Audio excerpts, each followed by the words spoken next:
ये वैसे कोई एपिसोड नहीं है, अमानुल्लाह खान साहब की बरसी है आज। उस सिलसिले में हमारे पास अदनान भाई आए हुए थे, अमानुल्लाह खान साहब के बेटे, बकौल उनके जानशीन। बहुत सारी इस तरह की बातें जो किसी ने भी नहीं सुनी, क्यों ना वो बातें की जाएं ऑन कैमरा। कैसे हैं आप अदनान भाई? उन्हें 15 मिनट पहले भी तुझे यही पूछा है कैसे है। नहीं, अब उनके सामने भी तो पूछना है आज, क्योंकि इतनी बड़ी शख्सियत की बरसी है ना। हम होते भी कौन है उनके बारे में बात करने वाले भी, लेकिन आप तो होते हैं, आप तो बेटे हैं उनके। मेरे को तो कॉपीराइट्स नहीं ना उन्होंने बारे गल करन। अच्छा, आप मुझे एक वाकया बता रहे थे, खान साहब किसी बच्चे को उठा के ले आए थे घर।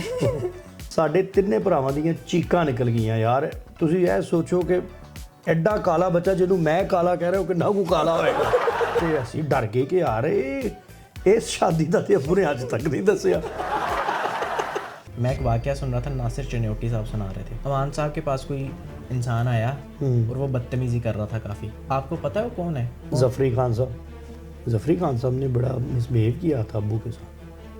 अच्छा, और ये पूरी फील्ड को पता है। जावेद कोटू साहब अल्लाह बख्शे, 5 साल पहले की उनकी कोई इंटरव्यूज़ नहीं देखे आप, क्या कह के गए हैं जफरी साहब के बारे में? अमानुल्लाह साहब को कहता है तो इन्हों स्टेज पे आन के मैं दिता है।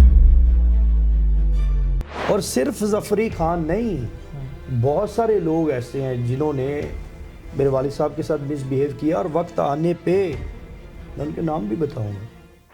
कैमरा बंद होने पे आपने मुझे भी बता देना है, लेकिन चलते हैं ज़्यादा अच्छी बात है।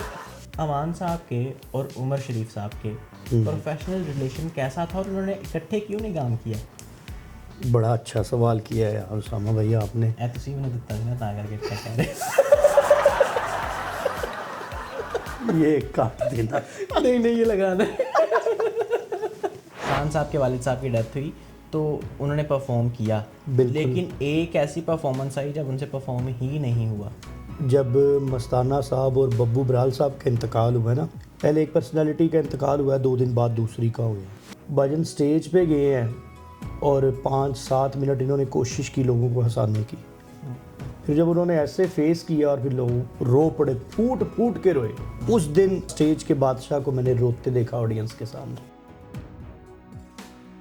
अमानुल्लाह खान साहब की 3 शादी, कितनी शादियां लव मैरिज थी? तीनों ही लव मैरिज है, कसम खुदा। लव की स्टोरी सुनाए, कहाँ से शुरू हुई है?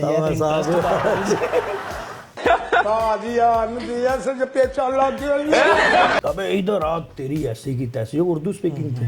मेहदी हसन साहब ज़ारू कतार रोने लगे। मुझसे भी एक शादी ऊपर निकल गया। एक हाथ ऊपर। फैसलाबाद। आफ्ताब इकबाल साहब से सवाल हुआ, अगर आप कैटेगराइज करें कॉमेडियंस को तो सबसे सफ़े अव्वल पे किसको रखेंगे? आफ्ताब इकबाल साहब ने कहा अमानुल्लाह को। बिल्कुल। और दूसरे नंबर पे सुहेल अहमद को। ये वाकया बताया गया सुहेल अहमद साहब को। उन्होंने कहा कि आफ्ताब इकबाल कौन होता है कैटेगराइज करने वाला? तो वो कैटेगराइज करने वाला कौन होता है? उसे डिसीजन नहीं देने चाहिए। ऑडियंस को ये फील हुआ जैसे सुहेल अहमद साहब ने गुस्सा किया है कि अमानुल्लाह को मेरे से ऊपर क्यों रखा। यार ये जो है, अब मुझे समझ नहीं आई किस कॉन्टेक्स्ट में सुहेल साहब ने ये कह दिया। मेरे तो बड़े हैं उस्ताद सुहेल अहमद साहब, मेरे अंकल हैं, मेरे चाचे हैं। कोई आफ्ताब इकबाल साहब के साथ कोई पर्सनल रिवेंज चल रहा होगा, उस हवाले से उन्होंने कह दिया कि यार वो कौन होता है सेकंड करने वाला। लेकिन 3 बीवियाँ, 14 बच्चे। 14 बच्चे। 14 तो किसी कंपनी में एम्प्लॉय हो ना तो 2 मैनेजर रखने पड़ते हैं उनके ऊपर। बट ये कतल की ढाई बस यार मेरे ते जवानी है नहीं। अमानुल्लाह खान साहब अक्सर कहते थे वो नवाज शरीफ साहब की बड़ी तारीफ करते थे, तो इमरान खान साहब को पसंद नहीं करते थे। पहले खान साहब से ही शुरू करते हैं। पॉलिटिक्स में आने के बाद फिर थोड़ी सी उनकी प्रायोरिटीज चेंज होगी। नहीं ऑन करते थे फनकारों को। नून लीग चूँकि पुराने हैं और फनकारों को बहुत ऑन करते हैं। फिर मेरे वालिद साहब का आज का ताल्लुक नहीं नून लीग के साथ, पॉलिटिक्स में आने से पहले इनके साथ भी। तब वजीर खजाना बने थे, तब के इनके घर जा रहे थे। इनकी गवर्नमेंट में फनकार खुश होते हैं। हम वैसे ही बातें कर रहे थे तो आपने कहा अदनान भाई बरसी है आज अमान साहब की, तो कैमरा ऑन करता हूँ और हेलो भाई कम ऑन गैंड्रीज चूस लो।